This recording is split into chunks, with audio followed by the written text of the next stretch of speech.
So let's first see, since you have heard this before, let's first, you know, look at the main property and then we'll go back to the details again. So the main property is that if two documents are hashed to the same value, sorry, if two documents have a Jacquard similarity S, then they are hashed to the same value with probability S. In other words, the probability that HD1 equal to HD2 would be same as their Jacquard similarity in the original space. So let's see how that happens. Okay, so you wanted this explanation, right? So the actual details, right? Yes. So we'll define the hash function H as, we'll choose a random permutation. So if there are m dimensions, in this particular example there are 10. So we'll choose a random permutation sigma of m. So a random permutation of a number means the random permutation of the array 1 to m. Okay, so that our sigma in this case can be something like this. Now, just to note that this particular mean hash function is determined by this particular permutation. So essentially, one permutation corresponds to one mean hash function. Okay, so once we have chosen a permutation, what we do is we permute all rows of our matrix, the 1 0 matrix, by this permutation sigma. And okay, so we need to read what the permutation means. So you see the sigma, in the sigma the first entry is 3. So that means my first row should go to the third row. The second one is 1. That means the second row should go to the first row and so on. Okay, so what happens is, as you see, S1, the first row corresponding to the first shingle, has gone to the third row. S2 has come up to the first row and so on. All right. Okay, so now once you have permuted, then for every document D, the hash value HD will be the index of the first row in which sigma D has a 1. That means if you look at D1 in the right table, right, if you try to see which index has the first one, so the first one doesn't, so first 4 are zeros and the fifth one is a 1. So HD of D1, so the hash value of D1 will be 5. Hash value of D2 will be, the second one has the first one, so it will be 2 and so on. Okay, is this clear? Yes. Okay, so so this is this thing. Okay, so should we go over the proof quickly once more, or would you like to read it up and you know, I mean, you can try to read it up and then we can discuss that in the doubt clearing session later this week in case you still have a problem. The proof. Yeah, this is the proof. So what, I mean, should we go over this now? Whatever you want. Okay, let me actually go over this now, not a problem. So assuming that, you know, you have at least tried to understand it once before. So now, so what we want to prove is, given two documents, the probability that they go to the same hash value is same as their original Jacquard similarity, right? So there are 4 types of rows. Given any two documents, there are 4 types of rows. The types are like this: the rows in which both of them have a 1, the rows in which one of them have a 1 and another is a 0. So that there are two of those types, and the rows in which none of them have a 1, right? So both are 0. So these 4 types of rows. Now let us count how many types of 1 1 rows, how many types of 0 0 rows, and all those things are there. So we'll say n00 is the number of rows in which none of them have a 1 and so on, right? So then what is the Jacquard similarity? N11 is essentially the size of the intersection. Remember, D1 and D2 are sets, right? Because they're 1 0 vectors. The ones are the elements which are present and zeros are the elements which are not present, right? So N11 is the number of 1 1 rows, which means it is the size of the intersection, and size of the union is the number of rows in which at least one of them, so the number of elements rather, which is present in at least one of the documents, right? So that is the denominator. So this is clear that the similarity of D1, D2 is this quantity. So now let sigma be a random permutation. Consider sigma D1 and sigma D2. Okay, so the permuted, row permuted D1 and D2. Now let J be the index of the first one in either sigma D1 or in sigma D2 or in both. Okay, so yeah. So now let's ask the question, what can be the type of the jth row? Okay, so what are the possibilities? So if you see a 1 in either this or that or in both, it has to be a 1 1 row or a 1 0 row or a 0 1 row. It cannot be 0 0 because you are seeing a 1 there, right? So the possibilities are 1 1, 1 0 and 0 1. Out of them, what happens when is xj, that means when is the type 1 1? When is that row 1 in both the documents or both the columns? If the hash values are the same and that is equal to j, then it's going to be 1 1. Similarly, if the jth row is a 1 1 row, then the hash values are going to be same and that's going to be j. Okay, so let's actually look at this case. So this is a case where you can either look at the either go from xj equal to 1 1 and imply this scenario in the picture, or you can look at the picture and imply xj equal to 1 1. So let's look at the picture. Okay, so here we have d1 equal to d2. Sorry, here we have the d1 and d2, and what is my j? J is the index of the first row in which I see a 1 in any of them, and that happens here. So j is equal to 5. Okay, but if we see a 1 in both for the first time, then their hash values will be that index, and there the hash values are the same. Then xj has to be 1 1. Similarly, if not, so it's an if and only if thing. So if the hash values are not same, so in this case, for example, you see a 0, but in this case you see a 1. So you see a 1 in only one of them and not two of them. So then the hash value of d1 will be something more than 3, right? So it will be somewhere later, but hash value of d2 will be 3. So xj is not a 1 1 and their hash values are also not the same. And we have already discussed that xj cannot be 0 0 because you are seeing a 1. So which means then probability of xj equal to 1 1 is same as the number of, so same as essentially the fraction of rows which are 1 1 out of the total possible rows.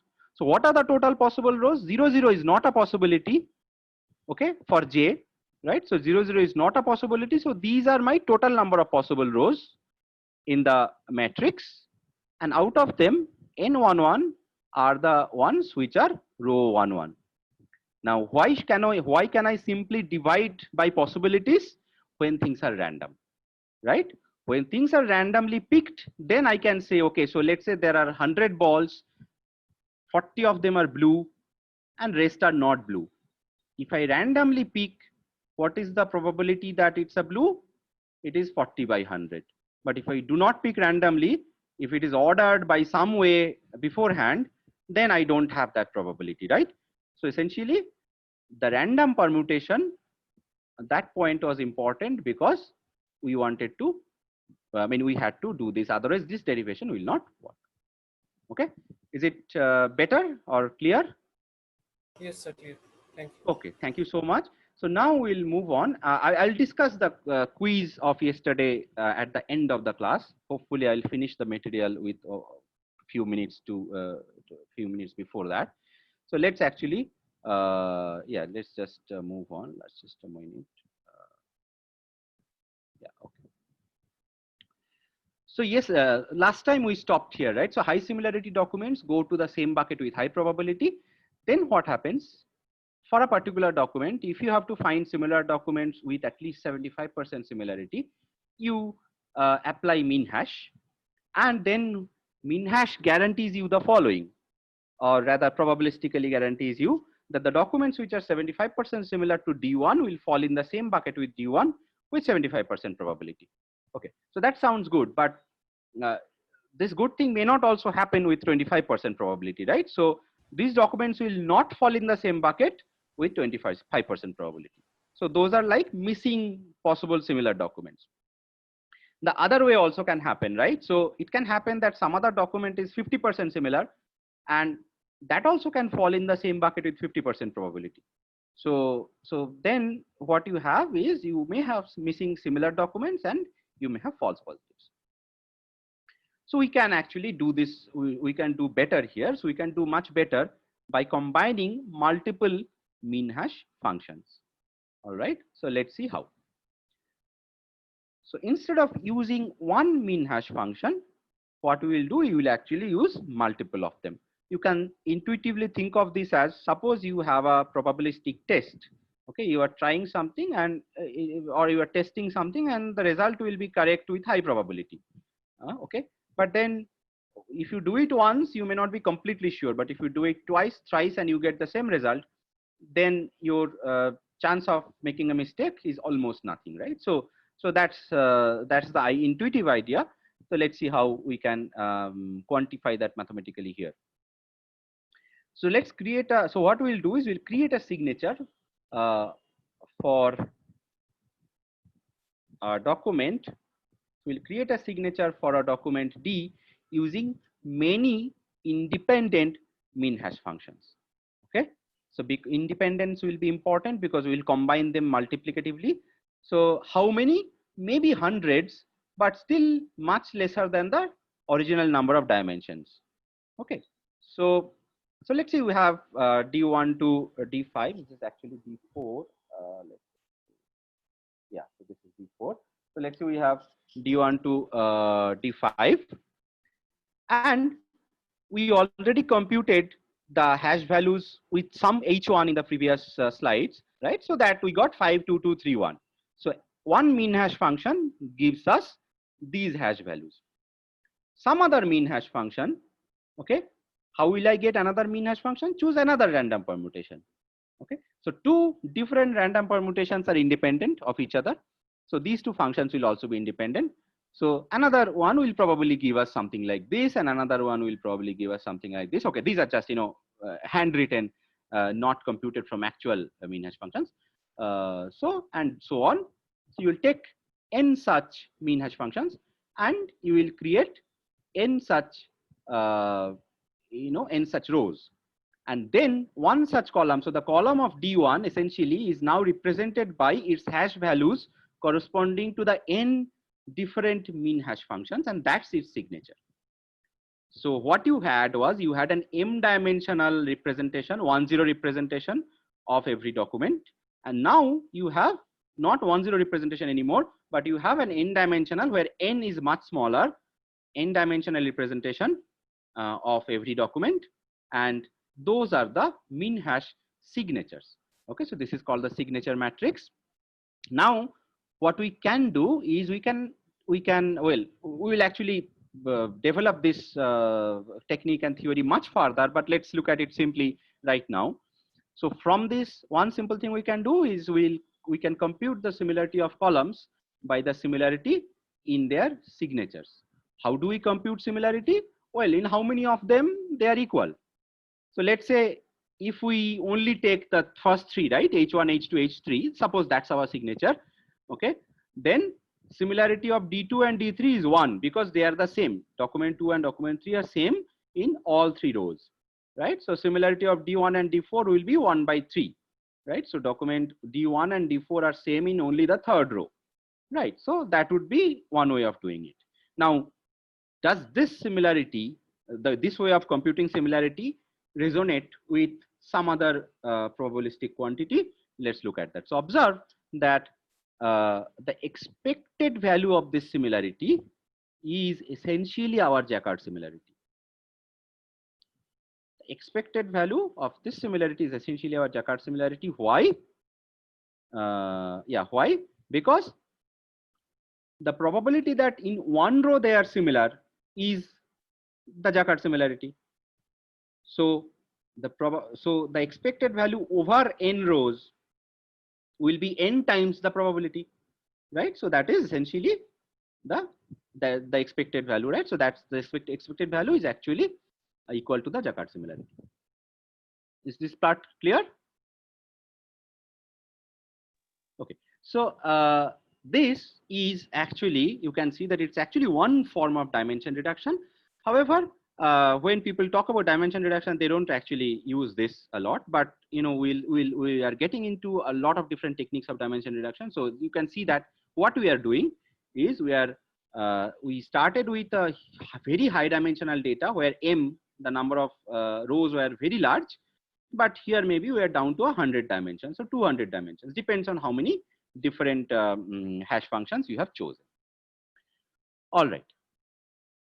So this then we will, what we have seen now is we have seen use of one kind of a function which has this nice property or power, which can do a which can hash items or documents probabilistically with some sort of probabilistic guarantee. But how can we use this? And let's look at that theory. So suppose there is a hashing scheme like we have seen, such that each hash function will have this property. So similar documents will go to the same bucket with high probability. Dissimilar documents are less likely to fall into the same bucket. So the main idea is that we'll use the signature, but not in this simple way. So we'll use several mean hash functions or several hash functions such that dissimilar documents will become very unlikely to fall into the same bucket for several of them. So the documents which are not similar will not fall into the same bucket all the time or most of the time, right? So that's something like that will happen. So what we will do is, in that scheme, if two documents fall in the same bucket many times, now this many times right now is a vague statement, we'll quantify that mathematically. Many times, then we'll call them that they're likely to be similar, and we'll call them a candidate pair. Remember in the previous class, I said that we are not going to see a new method of computing similarity. We are just going to see a new method of pruning the pairs of candidates that you need to actually check for similarity, because our total number of documents could be very large and you don't want order of n square comparisons. So what we are actually going to do, we are actually pruning which documents should you compare and finally produce the output, right? So what we'll do, our main goal is to generate candidate pairs with high confidence or high probability. So a candidate pair is a pair of documents which goes to the same bucket for at least some number of hash functions, and then the next step will be our normal step, compute actual similarity for those pairs. Now again, this at least some number is a vague statement, we will come to that. So this is the following technique: banding of hash functions. So we saw the signature, and in signature what we said, okay, let's say there are n hash functions, and then we have a n dimensional representation of every document. Okay. Now, instead of considering the whole signature matrix as one thing, we'll divide it into different bands. Okay, so B bands and R rows each, and then the signature matrix will have B times R rows. Okay, so which means total B times R hash functions. So for example, it can happen that B is equal to 10, R is equal to 5, then BR is equal to 50. Okay, so total 50 hash functions. So it will look like this. You have band 1, band 2, and so on. So each of these, again, the rows are essentially, corresponding. Each row corresponds to one hash function. Each column is one document, right? So each band has R rows. The approach is, if two columns agree, that means agree means if the values are exactly the same. If two columns agree on at least one band out of these B bands, then the corresponding pair of documents will be considered a candidate pair. Okay, so we said vaguely that at least some number of times. More concretely, the approach is going to be this: that two documents, their signatures must be same in at least one band, then we'll consider them a candidate pair. Okay, so forcing a condition that they must be same in all bands all the time is too strong, right? So that is very unlikely to happen even if two documents are very similar. And just considering if they are same in just one row, that is too weak because that was just one min hash function. So this is what we have. So what it means is that, let's say these two columns which correspond to two documents are exactly the same. The colors are essentially, representing hash values, let's say exactly the same. These two columns agree on this particular band. Then we'll call them a candidate pair. They may agree on more bands also, but at least they agree on one band. So a band or a portion of two columns hashing to the same buckets, okay, then that means high probability that those bands of these two columns are identical, and the signature of the two documents will match significantly, and we'll call them candidate pairs. Now, exactly why this approach, why we divide them into bands and then force one band to be the same, we'll see that mathematically very soon. But before that, let's look at the computational challenge. Okay, or maybe hold on. Let's actually do the analysis, and then I'll come back to the computational challenge. I'll flip the slides before I share that with you. So then what we have is we have a signature of n hash functions. Times n means number of documents is capital N. Okay, B bands are rows per band, right? And each of the hash functions, the hash functions are pairwise independent.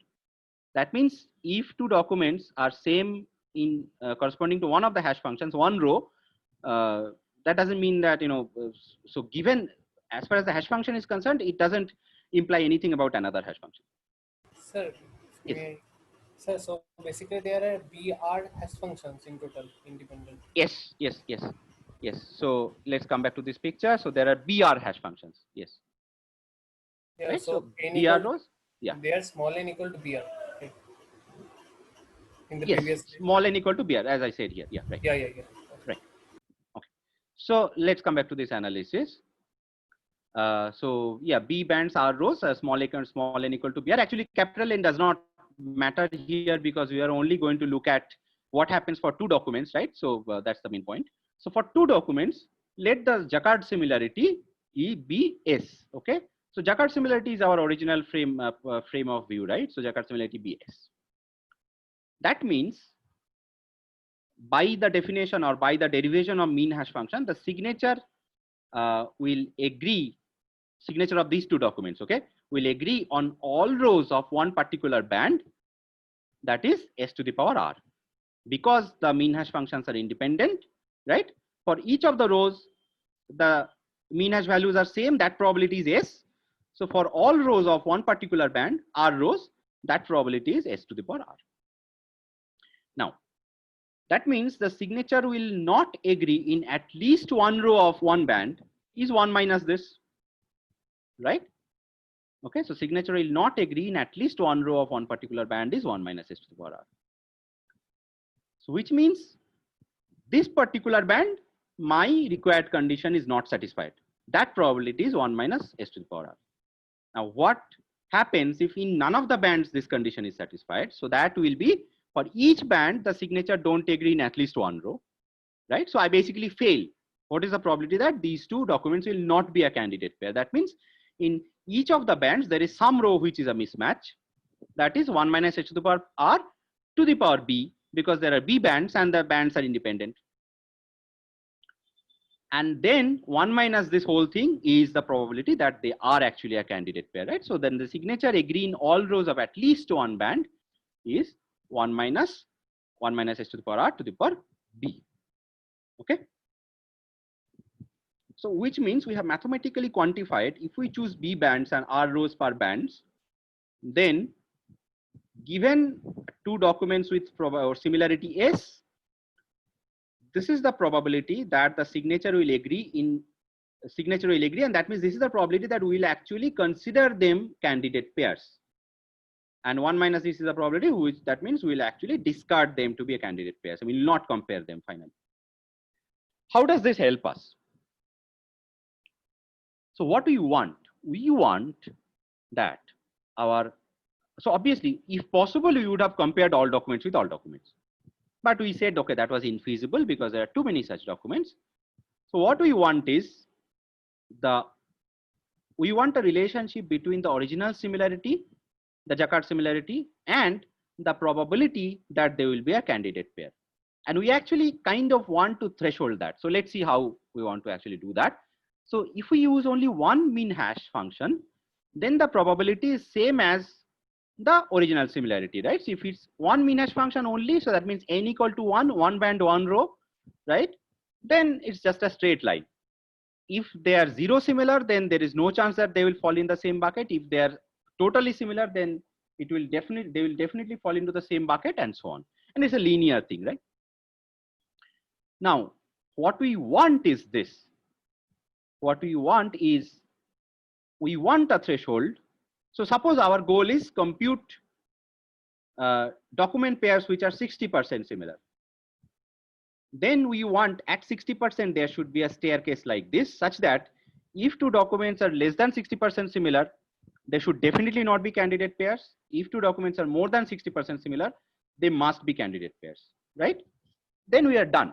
I mean, then we are kind of totally done with what we wanted. We would have already calculated all pairs of documents which are 60% similar. So basically what we want is similarity greater than T.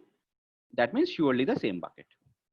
But how do we get from the left side to right side, right? So one mean hash function gives us the left side, and the right side is what we want ideally. Okay. So what we'll do is we'll tune R and B to get the desired step function like the right side almost. Okay. So how does that happen almost? By tuning R and B, we can get a desired step function this way. You can see the pictures. R equal to, yeah, I mean, so let's actually draw this. What I will do is, I will actually share my, just a moment. Yes, do you see this, the Jupyter notebook? Yes, sir. Okay. So what I have done, I have simply plotted that function, right? 1 minus s to the power r to the power b. Okay.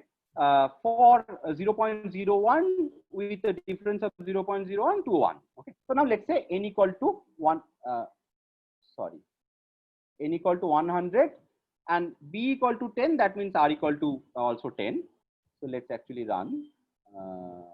Yeah. So it becomes something like this. Now, what does this graph mean?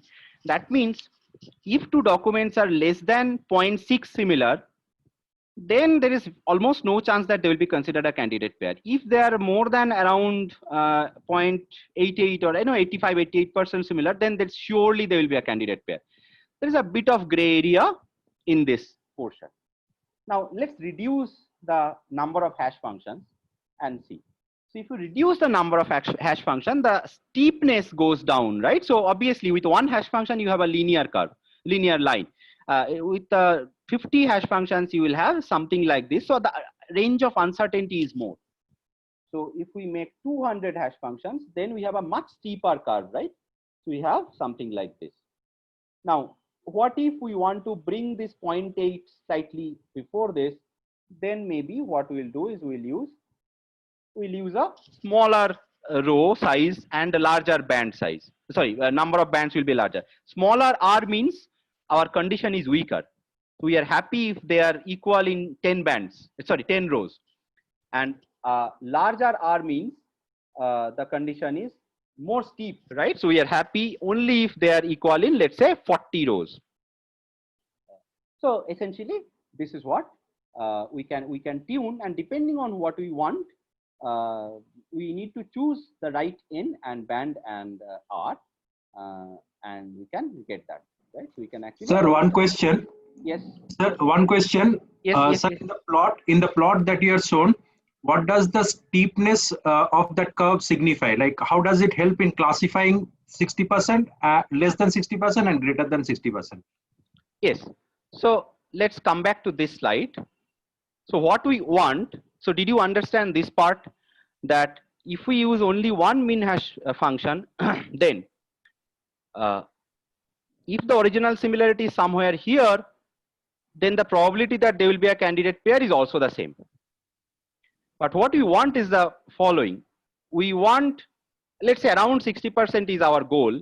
Then we want that if two documents are originally less than 60% similar, the probability that they will be considered as a candidate pair should be 0. And if they are more than 60% similar, then they should surely be considered a candidate pair. This is our ideal scenario that we want to get to. This part is clear. Right. So what we can do, obviously, we cannot get to a complete step function like this. However, we can get to almost step functions like this by tuning. So let me again go to my notebook. Where is that? Yeah. Sorry, what happened? Something wrong. Wait, just a moment.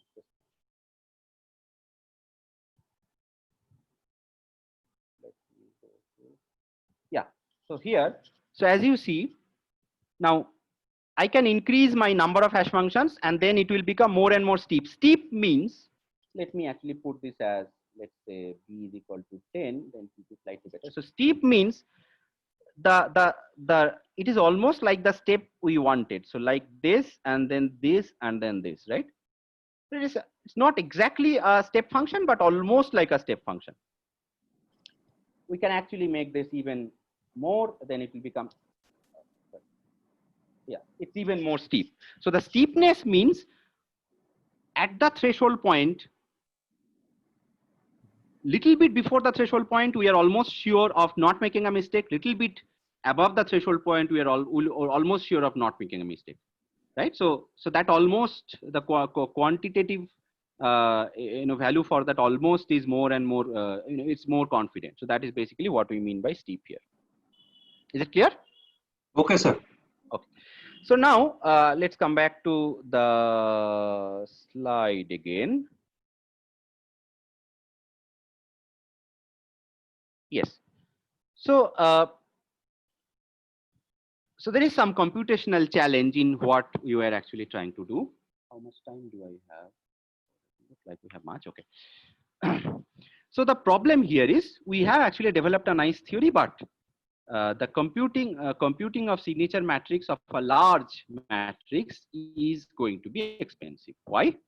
Because picking a random permutation of millions or billions of rows is expensive, and then we cannot actually really explicitly sort or permute the rows according to permutation. So we have, let's say we have 100 hash functions, and for each 100 permutations, and each permutation we said what? We'll permute the rows. If you have a huge amount of data, I mean, how can you even permute the rows? That's a lot of work, right? So you cannot really change the ordering of the data the way they are available. What you would like to do is you would like to access the data in the order it is already available. Looking back to our approach of MapReduce, right? So the way that the data is there, try to do the computation appropriately in those, those places. Don't try to shuffle the data to start with. So the solution is we'll do some approximation. So instead of picking a random permutation, we will directly, we will actually pick a hash function. Now, do not confuse this with our mean hash function. This is a replacement of the permutation. So we'll pick a hash function of the form 1 to m goes to 0 to m minus 1. And you can actually do the same thing, 1 to m to 1 to m, just like a permutation. That's very easy to, but just let's look at this. So then what may happen is a hash function may not be bijective, right? It may not be 1 1 and on 2. So some pairs of integers may go to the same value. So, and some values may remain empty, but that will not cause us too much of a problem.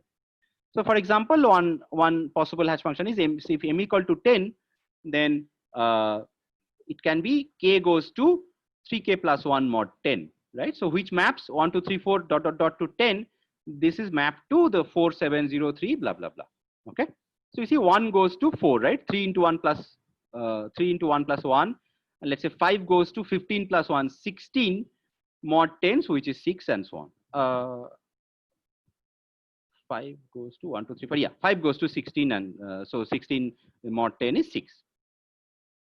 Now if you wanted to stay in 1 to m instead of 0 to m minus 1, you can simply add a 1 plus 1 at the end of it, right? So that's actually not a big deal. Your hash values are just different buckets. Doesn't matter what the values are. So this is actually almost equivalent to a permutation. In this particular case, this is actually a permutation. Now, how would you compute a signature matrix using this? So what we'll do, instead of picking n random permutations, we'll pick n different hash functions on the rows.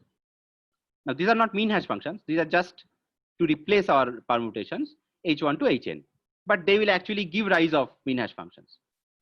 So let signature ij be the ijth entry of the signature matrix. We haven't computed that yet. So we'll just define signature ij, the ijth entry of the signature matrix, ith hash function, jth document.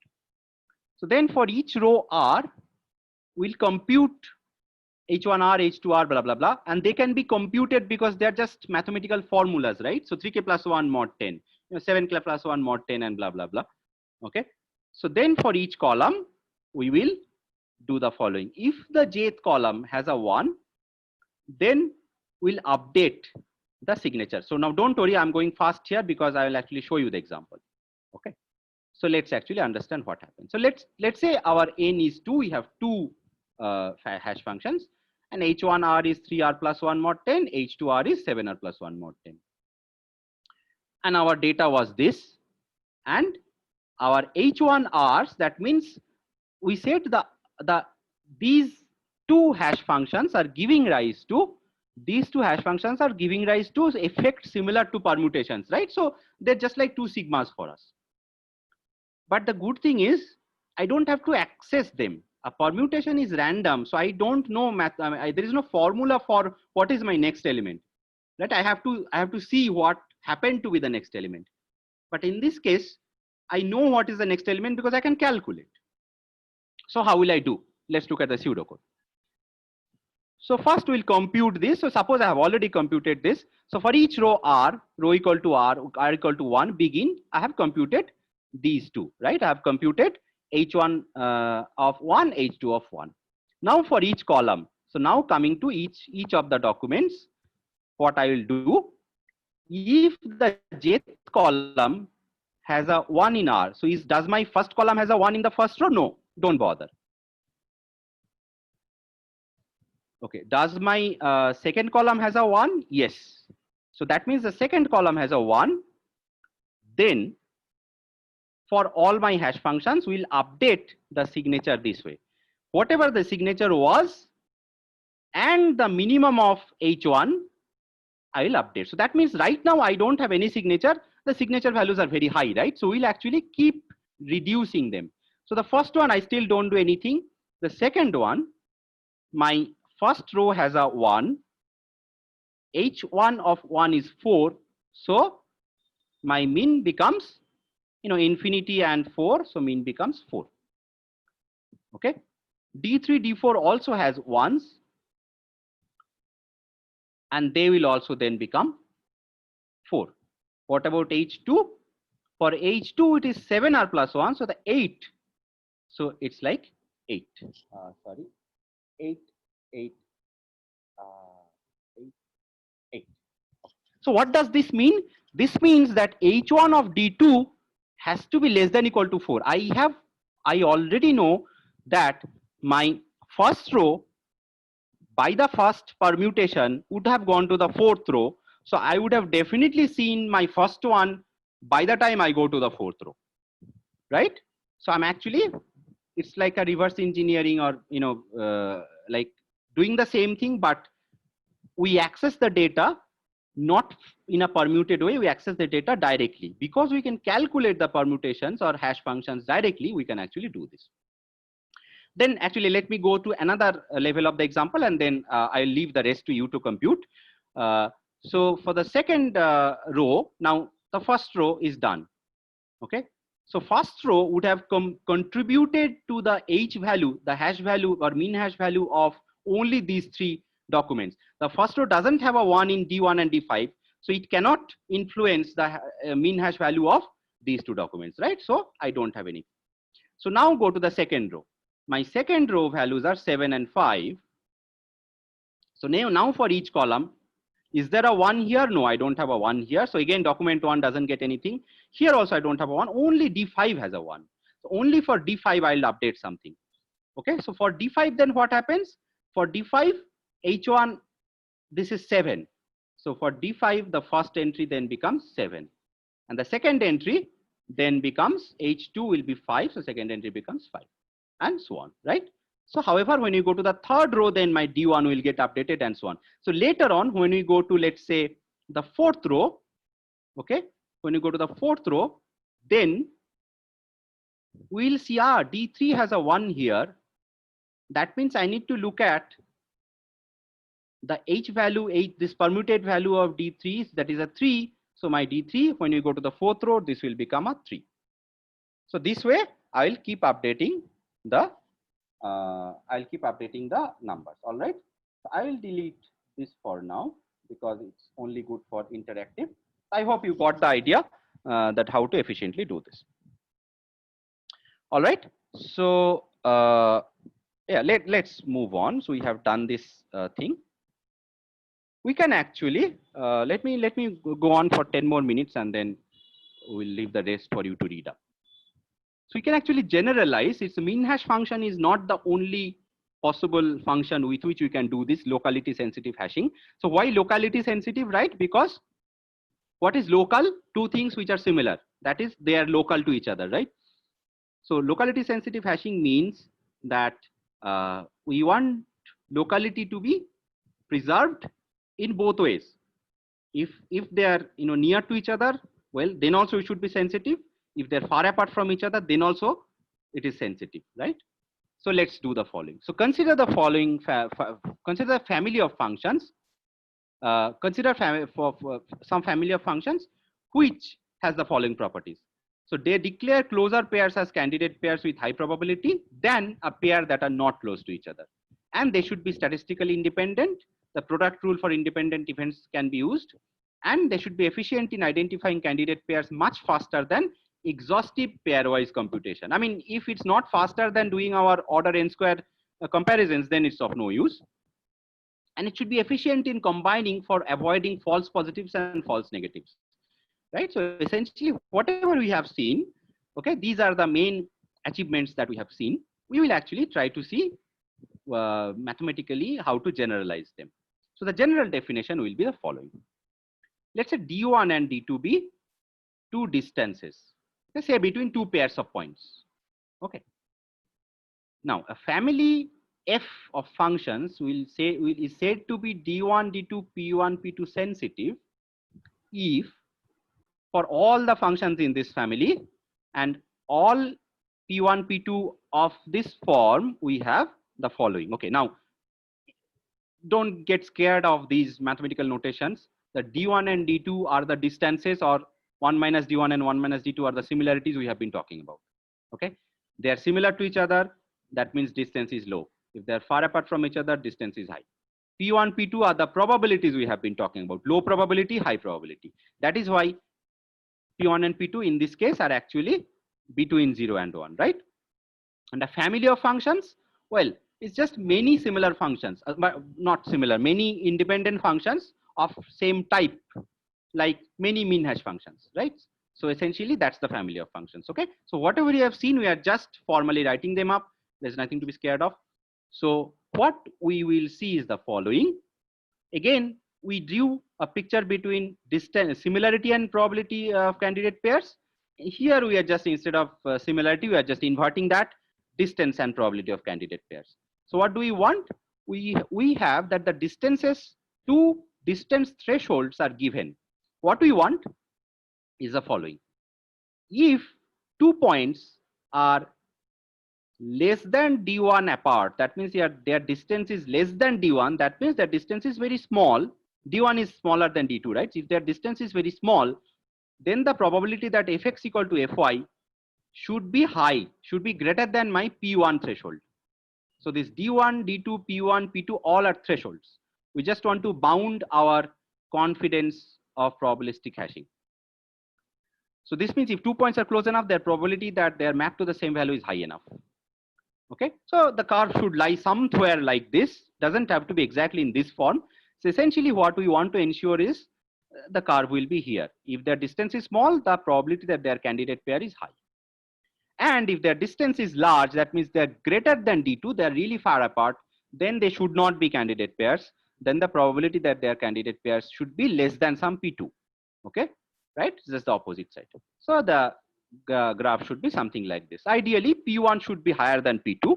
So ideally, we would like to make P1 and P2 far apart. So if we can push P1 high here, somewhere here, then we have done a very good job. And if we can push P2 much lower here, we have done a very good job. However, we cannot say anything about what happens between these two things.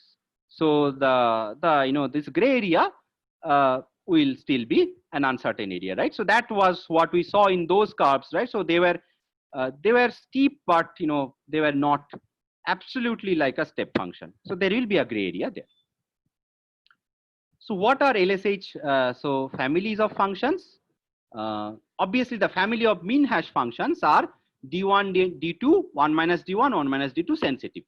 If we mentioned Jaccard similarity instead of, if we mentioned Jaccard distance instead of Jaccard similarity, then our similarity was S, the distance is 1 minus S, right? So this is just saying the same thing, right? So just saying the same thing in terms of distance. They are D1, D2, 1 minus D1, 1 minus D2 sensitive for any D1 and D2, right? So 1 minus D2 and 1 minus D1 and 1 minus D2 are giving us the probabilities. Then another example, you must have learned what is a Hamming distance between two bit vectors. The number of dimensions or bits in which they differ, that's the Hamming distance. Okay, so yeah, I mean, I hope you know what that means. So basically, 2 bit vectors means 1, 0 vectors, right? So Hamming distance is the number of dimensions in which they differ, or rather fraction. We can actually convert that into a similarity metric or a distance between 0 and 1 by taking a fraction. So if you have total n dimensions or m dimensions, then the fraction of dimensions in which they differ, right? So we can actually do that. Okay, so define a function fi on vectors of m dimension in the following way. V goes to the ith bit. Okay, so every vector, we just pick the ith bit. That bit is going to be 1 or 0. So then fi of V will be fi of W, okay, for 2 bit vectors if they agree on that ith bit. We are looking at this, you can see the analogy, or you can look at this as similar to what we have done just before this. And then if I is randomly chosen, then we have the same thing that we have seen before, right? So P of the probability that they agree on the ith bit is 1 minus their fraction of bits in which they differ. Okay, so which is where h is the Hamming distance. So then again, the family of functions f defined in this following way, f1 to fm, right, is also d1, d2, 1 minus d1 by m, 1 minus d2 by m sensitive for any such the distance thresholds. Okay, I will actually not go into this. Oh, maybe I can quickly just tell you. So essentially, in the banding technique, what you saw, let me use this portion. The banding technique, what you saw is, if we combine different if we combine different functions of a same family, then we can create another family, right? So what we did in the banding technique, we combined sum with an AND. That means within a band, 2 documents must be same on all rows. So that means we had an AND condition imposed, and then the probabilities were just powered, right? So our threshold could be powered. Similarly, if we do an OR, we will have a different construction, that is 1 minus P1 to the power B. So it will be a weaker condition. So essentially, the effect of B bands is the OR construction, and within a band is the AND construction, right? So generalizing, if we carefully choose this R and B, with an AND we can push the restriction. That means if 2 documents are far apart, then their probability is close to 0. We can push that to close to 0 and keep P1 reasonable. And with an OR, we can push P1 very close to 1. OR is the liberal side, right? So the probabilities will become higher. and keep P2 reasonably lower. All right, so these two really I am not covering, so I'll promise that I will not ask you questions directly from 30 and 31, but I really strongly suggest you read this up. Now, the last thing is obviously the book is an excellent reference for this all the way. In many courses, not only in Stanford and in many other courses also, this is the go-to book for this particular topic everywhere. You should read up the applications of LSH in section 3. So in section 3.7 is essentially other examples of LSH family of functions. So you can actually do it with cosine similarities, you can do it with Euclidean distances and so on. So you can actually do a lot. And 3.8 is the chapter which talks about applications, real life applications of these functions. Okay, so so this is what this class is all about. Now, yeah, I will see if later on maybe sometime we can try to do some hands-on on mean hashing, but just hands-on on mean hashing will be too quick. That will be a 10-minute job, so or 15-minute job. So we'll actually cover other topics, and then we'll look at using libraries with mean hashing and maybe some streaming data and some other things together in one such class. All right. Okay. So what I will do now is I will go to the. I'll just discuss the quiz briefly.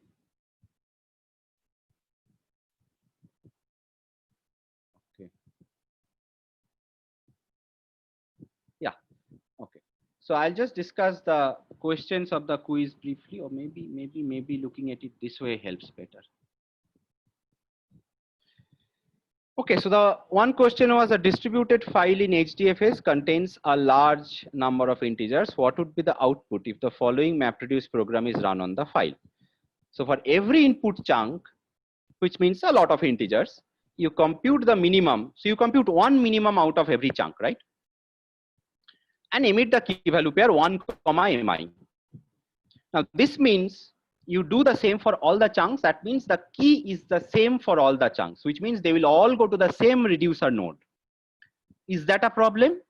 Well, in general it could be, but in this particular case, one input chunk means a large portion of one node's data. Okay, one node may have multiple input chunks to work on, but you are not going to run 1 billion different map processes, right? So your number of map processes is not that large. If you have 100 nodes, maybe you are actually running 10 map processes at most per node, or maybe 1 map process per node. So ultimately you are then going to have one minimum per process, which is maybe even if it's 100 or 1000 or something like that, doesn't matter. So ultimately you will have, let's say 1000 key value pairs. For all of them, the key is 1 and the value is the respective minimums. Now, if you compute the aggregated minimum out of the whole thing, this is actually a simple program to compute the minimum of all numbers in the file, right? So this is the first one is the correct answer. Okay, the second one, A, B, C are non-empty subsets, non-empty item sets. Which of the following are true? Well, the support decreases as the set becomes larger, right? So superset. So this is not true. This is true. The support of A union B is less than equal to support of A. The confidence means the support of the whole thing, A union B union C, by the support of the left side. So since the support decreases when the left side is bigger, right? Then this confidence is going to be larger than this. So this is wrong. Again, this is right. So confidence of A union B goes to C. But if you have more things, implies a smaller number of things. That is that the confidence should be more than you have less things, which implies more number of things, right?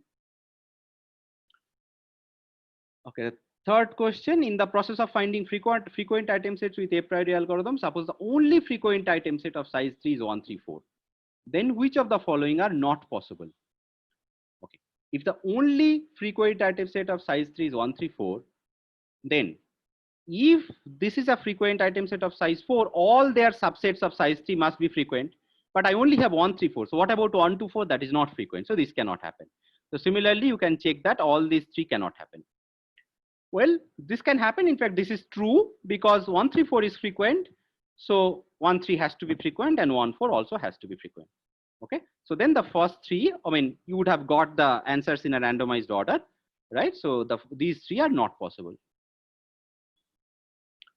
If X and Y are non-empty item sets and D is a set of transactions for which some transactions contain X, Y, in other words, they have non-zero support. That means, you know, they are not insignificant, they are not totally not happening, not occurring at all, not like that. If we add some more transactions to D such that none of the newly added transactions contain X or Y, that means you simply add other transactions which don't contain X or Y or X union Y, then the support of X and Y remains unchanged? No. The support count will remain unchanged, but the support will go down, right? The fraction of support count, right? So that is support.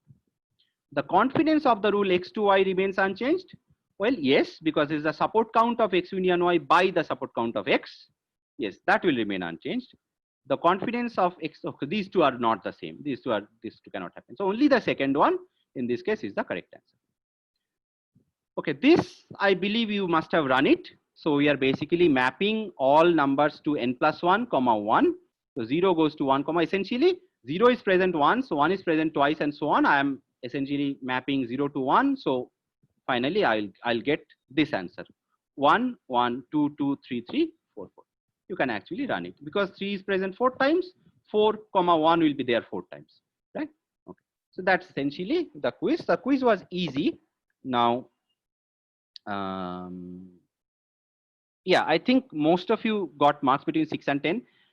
Now, the unfortunate cases which where you could not submit in time, I have actually mentioned many times before. I have written it. Okay.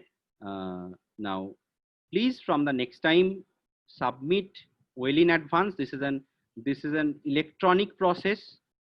Okay.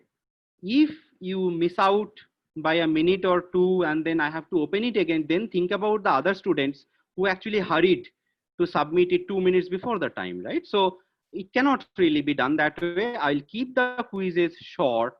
I'll keep the quizzes short so that you actually should not need much time. And those who have missed it, in some cases, those are honest mistakes. You know, I have empathy for you, but I will not, you know, make, as I said many times, I'll not make the relaxation. However, we will take at least 7 quizzes. Okay, so at least 7 quizzes, out of which best 5 will be taken. If necessary, I can make it 8 quizzes. Okay, so we can take more quizzes, just so that, you know, your first time mistakes will not really have that much effect.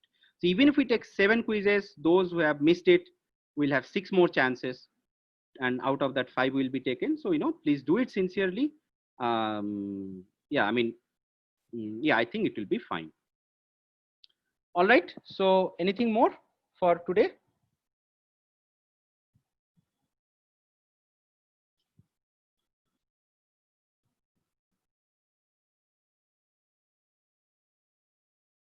Okay, so everybody, we are done for the class now. Nobody is responding. You are able to hear me, right? All of you? Yes, Yes, sir. Yes, sir. Okay, Yes, all sir. right. Okay, all right. So fine. So then next class we will move on to another chapter. Please do read up the further reading portion I told you. You can just read it up, you know, more casually, and I hope you will be able to understand. So that there are nice applications mentioned there. Because we don't have that much of class hours, we cannot really cover all of it. But please read up.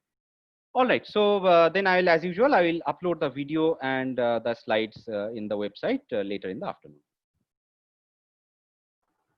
Okay, sir.